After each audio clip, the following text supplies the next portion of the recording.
Price Lord. നല്ലൊരു നാളെ ആണ്ടവർ കൊടുത്തക്കായി നാം സ്തോത്രം ചെയ്യവും. இந்த கால நேரத்தில் ஆவியானவர் நம்மோடு பேசுகிற வேத பகுதி எபேசியர் 2ஆம் அதிகாரம் 19ஆம் வசனம். The book of Ephesians chapter 2 verse 19.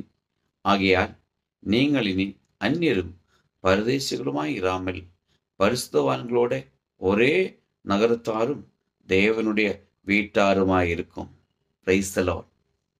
ஆகையால் நீங்கள் இனி அந்நியரா இல்ல பரதேசியுமாயிராமல், ஐயோ எங்களுக்கு யாரும் இல்லையே, நாங்கள் ஆடு இடத்தில் போகிறது, என்ன செய்கிறது, ஒன்றும் செய்ய முடியலையே, நிற்க முடியலையே, வாழ முடியலையே, வருமானம் இல்லையே, எல்லாம் பிரச்சனை தான் என்று யோசிக்கிற தெய்வ பிள்ளையே, உன்னை பார்த்து ஆண்டவர் சொல்லுகிறது, ஆகையால் நீங்கள் இனி அந்நியராயும் பரதேசியுமாயிராமல் பரிசுத்தவான்களோட ஒரே நகரத்தாரும் தேவனுடைய வீட்டாருமாய் உன்னை சேர்த்து கொண்டிருக்கிறார்.